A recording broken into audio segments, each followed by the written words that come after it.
ಈ ಪಾಲ್ಕಮ್ಮ ದೇವಿಯ ದೇವಸ್ಥಾನ ಬ್ರಿಟಿಷರ ಕಾಲದಲ್ಲಿ ಶ್ರೀ ಬದಲುಕುಂಟಿ ಕುಟುಂಬಕ್ಕೆ ಅರ್ಚಕರಾಗಿ ನೇಮಕ ಮಾಡಿ ಆ ದೇವಸ್ಥಾನದ ಪ್ರತಿಯೊಂದು ಪೂಜಾ ಕೈಂಕರ್ಯಗಳನ್ನು ಆ ಬದಲುಕುಂಟಿ ಕುಟುಂಬಸ್ಥರೇ ನೋಡಿಕೊಳ್ಳಬೇಕೆಂದು ಬ್ರಿಟಿಷರು ದಾನವಾಗಿ ಕೊಟ್ಟಿರುತ್ತಾರೆ. ಸೊ ಅಲ್ಲಿಯಿಂದ ಇಲ್ಲಿಯವರೆಗೂ ಕೂಡ ಆ ದೇವಸ್ಥಾನದ ಮತ್ತು ಪೂಜೆ ಮತ್ತು ಪುನಸ್ಕಾರಗಳನ್ನು ಎಲ್ಲವನ್ನು ಕೂಡ ಆ ಕುಟುಂಬದವರೇ ನೆರವೇರಿಸುತ್ತಾರೆ.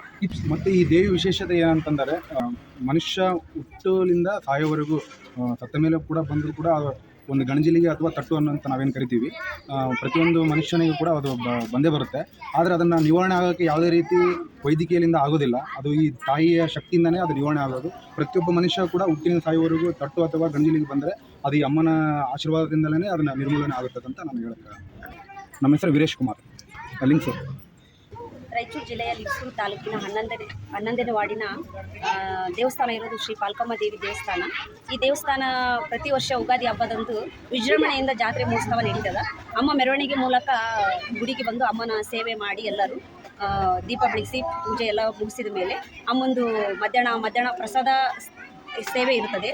ಪ್ರತಿ ವರ್ಷವೂ ಇಲ್ಲಿ ಪ್ರಸಾದ ಮಾಡುತ್ತಾ ಬಂದಿದ್ದಾರೆ.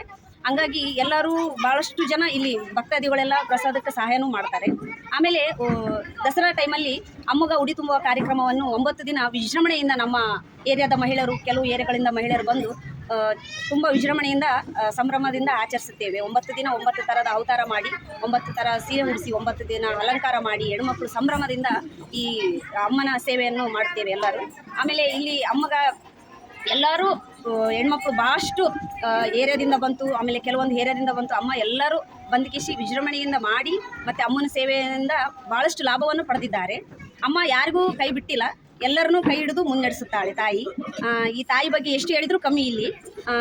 ಈ ಸೇವೆ ಇನ್ನೂ ಹೆಚ್ಚಿನ ಮಟ್ಟದಲ್ಲಿ ಆಗಲಿ ಅಂತ ನಾನು ಆ ತಾಯಿನ ಕೇಳ್ಕೊಳ್ತೀನಿ. ನಿಮ್ಮ ಹೆಸರು ಮೇಡಮ್? ನನ್ನ ಹೆಸರು ಸುಮಲತಾ.